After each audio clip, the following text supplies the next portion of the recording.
반갑습니다. 세계 역사 이야기 한 대편을 함께 살펴보겠습니다. 이번 시간에는 낡은 황제와 붉은 술탄에 관한 이야기를 들려드릴게요. 먼저 브라질의 황제 페드루에 관한 이야기예요. 남아프리카에서 보호인과 영국인이 한참 싸우고 있을 때 브라질에서도요 황제를 내쫓는 중이었어요. 브라질은 지금까지 짧은 역사가 있었고 단 2명의 황제가 있을 뿐이었어요. 첫 번째 황제는 페드루 1세인데요. 포르투갈 국왕의 아들이었어요. 어린 시절에 브라질 식민지에서 자랐는데 23살이 되면서 포르투갈 국왕인 그의 아버지가 브라질의 통치를 맡겼어요. 그러면서 그 1년 후에 페드루는요 브라질을 이끌어서 포르투갈로부터 독립을 하면서 자신도 아버지로부터 독립하게 되었어요. 바로 최초의 황제 페드루 1세가 되었어요. 그런데 9년 동안만 황제 자리에 앉아 있었어요. 왜냐하면 그 신생 브라질에서는요 노예를 부리는 그 부자들, 그 다음에 권세를 누리는 농장 주인들, 그리고 포르투갈 귀족들, 야심만만한 군 장교들, 그리고 자신의 권력들이 너무나 막강한 정치가들, 이런 사람들이 우글거렸어요. 페드로가 무슨 일을 하건 간에 늘 태클을 걸었던 거예요. 그래서 단 하루도 페드로 1세는 편할 날이 없었는데요. 마침내 수도인 리우데 자네이루 거리에서 반란이 일어났어요. 페드로 1세가 아직도 포르투갈에게 너무나 굽실거리고 브라질 국민들에게 충분한 자유를 주지 못한다고 사람들이 외쳤어요. 페드로 1세는요 도망을 갔어요. 대신들과 그의 아들을 남겨둔 채로 도망을 갔어요. 그 아들은요 한 단숨에 페드루 2세가 되었어요. 7살밖에 안 된 페드루 2세였지만요 나이가 들 때까지 이 페드루 2세를 돕기 위해서 아버지의 대신들 중에 3명이 위원회를 구성했어요. 성심을 다해서 페드루 2세를 돌보고 가르쳤고 페드루는 열심히 공부했어요. 페드루 2세가 17살이 된 1841년서부터 나라를 직접 다스렸어요. 페드루 2세는요 역시 아버지처럼 브라질이 무척 다루기 힘든 나라라는 것을 알게 되었어요. 성격이 다른 5부류의 사람들이 있었거든요. 포르투갈 이주민의 후손들, 원주민 부족들, 그리고 아프리카에서 팔려온 노예들, 그다음에 유럽 각지에서 온 이주민들, 그리고 미국 남북전쟁 이후에 브라질로 온 미국인 이주민들이었어요.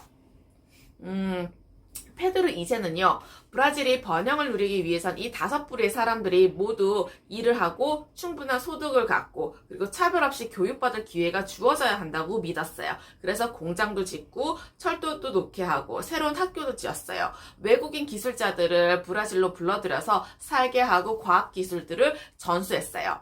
페드루 2세의 가장 큰 업적은요 노예제도를 없앤 것이었어요. 그리고 이 페드루 2세는 미국의 에이브러햄 링컨 대통령을 무척 존경했어요. 그렇지만 브라질의 농장 주인들은요 대부분이 노예제도를 지키고 있었어요. 노예를 부려서 그 농장을 운영을 했는데 그 공짜 일손을 포기할 생각이 단 1도 없었어요. 황제 자리에 오른 지 9년 후에요. 페드루 2세와 그 정부는 해외에서 브라질 노예를 들여오는 행위를 불법으로 규정해버렸어요. 그리고 나서 21년 후에 브라질 정부는 나라 안의 모든 노예가 자유인이 되었다고 선언해버렸어요. 제위에 오른 후에 브라질 사람들의 수준은요 지속적으로 나아졌어요. 그렇지만은 브라질 사람들은 이 황제에 대한 불평이 끊이지 않았어요. 브라질도 헌법에 의해서 통치되는 공화국이 되어야 한다고 주장을 했어요. 1889년 페드루 2세는요 65살이었어요. 이때 페드루 2세는요 국정자문회의를 소집을 해놓고 자기는 먼저 자러 가겠다고 말했어요. 그러면서 계속 브라질 황제 자리에 앉아 있어야 할 것인가 말아야 할 것인가의 문제를 놓고 자문회의가 밤새 의논을 하고 그 최종 결정에 따르겠다고 이야기를 했어요. 마침내 다음날 아침에는요 브라질이 공화국이 되어야 한다고 결정이 되었어요. 바로 이 황제 페드루 2세 황제와 그 일가는 24시간 안에 나라를 떠나야만 했어요. 그 2년 후에 1891년에 페드루 2세는요 독감에 걸려서 누웠다가 크리스마스를 며칠 앞두고 눈을 감았다고 합니다. 1878년 오스만 투르크 제국은요 아부딜 하미르 2세가 권좌에 앉아 있었고 그의 제국의 영토를 절반 정도 잃어버렸어요. 관리들은 임무에 충실하기보다는 사치와 향락에 여념이 없었어요. 한때는 동양에서 가장 강력했던 오스만 투르크 제국이 이제는 유럽의 병자라고 불리게 되었어요. 비록 병들기는 했지만 오스만 투르크 제국은 아직 소아시아 전역을 차지하고 있었고 고대 메소포타미아 땅과 페르시아만까지 뻗쳐 있었어요. 그러면서도 다시 한번 위대한 제국을 만들고 싶었어요. 아브딜 하미르에게는요, 한 가지 문제가 있었어요. 그는 국민들이 스스로를 다스릴 권리를 가진다고 하는 새로운 현대적인 사상을 절반만 받아들였어요. 술탄의 지위를 내놓고 싶지 않았어요. 그러다 보니까 두 가지 문제점을 갖고 있었는데, 아브딜 하미드가 보기에 국가에 해를 끼칠 것 같은 사람들은 누구라도 나라 밖으로 추방할 수 있겠다는 그 조항이 헌법에 포함되어야 된다고 주장을 했어요. 그리고 두 번째는 뭐냐면, 술탄이 명령을 내렸을 때는요, 그것을 무시해버릴 수가 없었어요. 왜냐하면 과거에서부터 술탄의 권력은 아주 강력했거든요. 그런데다가 술탄에게 항거하는 그 반란이 일어나게 되면 그때마다 어김없이 군대를 보내서 아주 철저하게 짓밟아버렸어요. 특히 동쪽 지방에서 일어난 반란에 대해서는요, 더욱 가혹했어요. 아르메니아에서 반란이 일어났는데 이 아르메니아는요, 오스만 투르크 제국과 페르시아 제국이 아르메니아 땅을 점령해서 나누어 가졌어요. 페르시아가 차지했던 땅은 나중에 러시아 손으로 넘어갔어요. 그러다 보니까 아르메니아 사람들은요, 일부는 러시아의 지배를 받고 일부는 오스만 투르크 제국의 지배를 받았어요. 그런데 오스만 투르크 제국의 지배를 받은 아르메니아 사람들은요, 늘 제대로 대접받지를 못했어요. 왜냐면 그 사람들은 이슬람 교도가 아니라 기독교도였거든요. 이슬람 나라인 오스만 투르크 제국 밑에서 이슬람 교도와 똑같은 권리를 누릴 수가 없었어요. 아르마니아에 파견이 된 오스만 투르크의 관리들은요, 더욱 심하게 그 사람들을 학대했어요. 살던 집에서 내쫓아 버리고 토지를 빼앗고 그런 못된 짓을 너무 많이 했어요. 1894년에 그들은 더 이상 못 참겠다 생각하고 무기를 들고 일어났어요.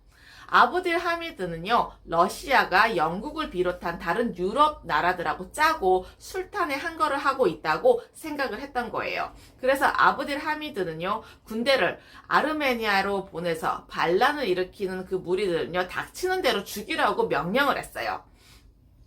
아르메니아 땅 안에서 그 아르메니아 사람들만 죽인다는 것은 모자랐어요. 그래서 제국 내의 다른 곳으로 도망간 사람들까지도 모조리 찾아내서 죽여 없애라고 명령을 했어요. 아르메니아 사람들이 모두 반역자라고 생각했던 모양이에요. 그래서 아르메니아인을 오스만 투르크 제국이 아니라 러시아에 충성을 바치는 사람들이라고 생각을 했고, 그의 불충은요, 오스만 투르크 제국 전체를 병들게 한다고 생각했어요. 얼마나 많은 아르메니아 사람들이 죽었는지는 아무도 몰라요. 적어도 10만 명 이상이 죽었다고 생각이 되고 추정할 뿐이에요. 유럽의 여러 나라들로 하여금 오스만 투르크 사람들은요, 시대의 흐름에 발맞출 생각이 없는 야만인이라는 생각을 하도록 만들었어요. 보다 현대적인 나라가 되어야 한다고 생각한 오스만 투르크 민족들은요, 좋아할 리가 없었어요. 그래서 아브딜 하미드가 아르메니아의 학살을 명령했을 때 진보적인 학생들과 사상가들은요, 그에게 더욱더 진저리를 쳤어요. 수많은 사람들은 그를 붉은 아브딜 하미드라고 불렀어요. 너무도 많은 유혈 사태를 일으켰거든요. 1889년에 의과대학생들은요, 아브딜 하미드를 제거할 계획을 세웠어요. 그리고 오스만 투르크 제국을 이슬람교의 법에 따라 통치하는 이슬람교도 술탄의 권력에 의해서 모든 것이 결정되는 그런 나라가 아니라 터키라는 이름의 새로운 나라를 만들기 위해서 나라의 법을 바꾸려고 했어요. 세속적인 법에 의해서 다스려지고 국민은 술탄이 아닌 국가에게 충성을 바치는 그런 새로운 나라를 만들고 싶었어요. 물론 프랑스, 미국의 혁명에서 배운 것이었어요. 이 진보적인 당을 청년 투르크 당이라고 불렀어요. 곧 비밀 경찰들이 모의의 주동자들을 체포했어요. 청년 투르크 당의 지도자들은요, 나라 밖으로 달아나지 않을 수가 없었어요. 추방된 투르크 사람들이 살고 있었던 제네바, 파리로 이 사람들은 달아났어요. 그리고 붉은 술탄 아브딜 하미드를 제거하고 오스만 투르크 제국의 모습을 영원히 바꾸기 위한 운동을 조직했습니다. 네, 어떠셨나요? 과거의 지혜와 지식을 통해서 현재와 미래 삶이 좀 더 의미 있고 풍성해지시길 기원합니다. 감사합니다.